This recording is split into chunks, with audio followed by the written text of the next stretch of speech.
In this video, we will discuss the helium neon laser, and this is the first gas laser, and it was built by Ali Javan in 1961, and this laser employs four level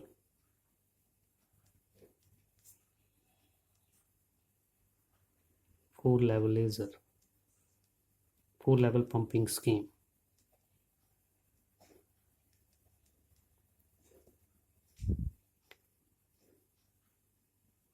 And it operates in the continuous wave mode, that we will get output in the continuous manner. So as we know that if we want to make the helium neon laser, we require the active medium. So in this active medium, we require helium, mixture of helium and neon gas, which are in the ratio of 10 to power 1, and we took this mixture in the discharge tube. This is discharge tube,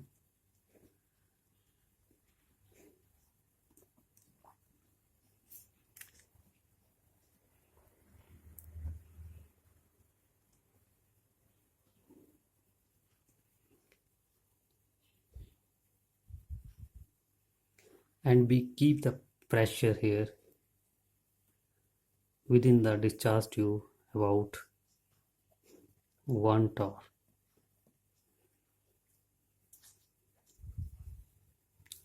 And another part is the resonator. So here we have two mirrors, M1 and M2. These are the mirrors, and one mirror will reflect 100% and this will reflect 90%. So output of the laser we will get through this side, and we will also, this will constitute the resonator part of the laser. And we also place here this glass plate. This glass plate be placed at 45 degree. So when the light pass through this, we will get here out at the output polarized light, and the angle which we placed this glass plate, we will call this, we will also call this glass plate as Brewster window.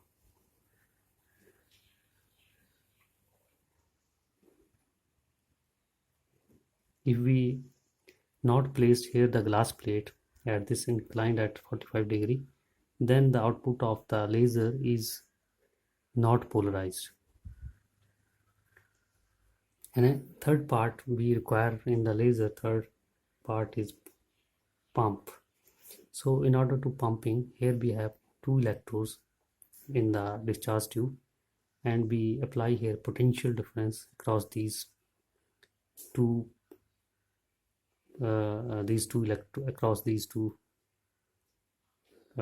electrodes.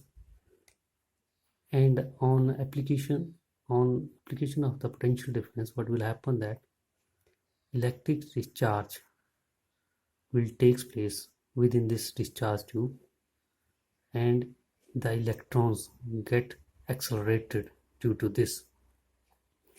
And due to this, these electrons which will move from one electrode to another, these electrons will collide with the helium atom. So for working part, we have to understand this energy level diagram. These levels say this is H1, H2, H3 energy levels. These energy levels correspond to the helium atom. And this is ground state, and this is first excited state, and this is second excited state. And these levels, they correspond to neon atoms. This is ground state of helium. Say it is E1, E2, E3, E4, E5, and E6.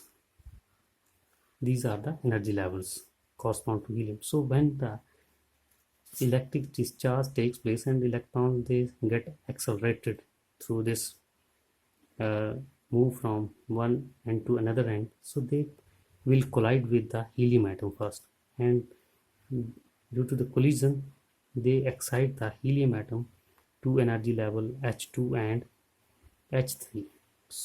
Now these level H2 and H3 levels, their energies are not exactly same,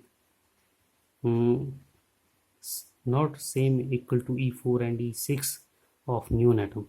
There is slightly difference between this, and this difference is order of 0.05 electron volt. So now these helium atom, when they transfer the energy to the neon atoms through collisions, or we will call it resonance energy transfer. Resonance energy transfer through collision. So this, because these atoms, when they collide with the neon atoms, they excite the neon atom to E6 and E4 level, and they have these helium atoms, they have additional this energy 0.05 electron volt. That's why they can excite the atom of neon atom to E4 and E6 level. So in this way we can populate or pump the neon atom to E4 and E6. So after this, these atoms make transition to this E5 level or E6 to E3, or they can make transition like this. So in these all three transitions, these transitions E6 to E5 or E4 to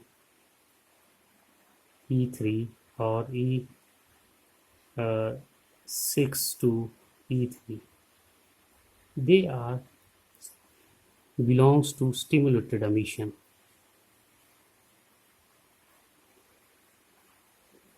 or we will call them lasing transitions. So now here we are getting three transitions, three stimulated emissions in this energy level diagram, and this transition, these two transitions belongs to IR region, and here we will get the emitted light which has the wavelength 3.39 micrometer, and here we will get through this transition, we will get 1.15 micrometer transition, and this belongs to 632.8 nanometer, and which belongs to the visible region. So in this case we are getting three lasing transitions. So we know that in the laser we have monochromatic, we require monochromatic, it is monochromatic source, so we need here only we require only one wavelength. So in order to get only one wavelength, say for example if we require a 632.8 nanometer output of this laser, so we have to eliminate these two wavelengths. So if how we can eliminate this wavelength, because we can't avoid these transitions and we get these wavelengths every time. So what we will do that we will paint the mirrors with the materials which can absorb these emitted lights. So in this manner we can eliminate the these emitted lasing transitions and be left with only one wavelength, that is 632 8 nanometer. And after this, the from E3 the they will make neon atom make the downward transition, and this is spontaneous emission. E3 to E2, spontaneous emission. And here E2 is also a metastable state. So atom, we know that if metastable state, here atom can stay for a longer time. So there is also possibility that atom may go from this to this state. If it will go from E2 to E3, it will disturb the population inversion condition in this case. So how we overcome this difficulty? We make the atom, the neon atom, to make downward transition. We will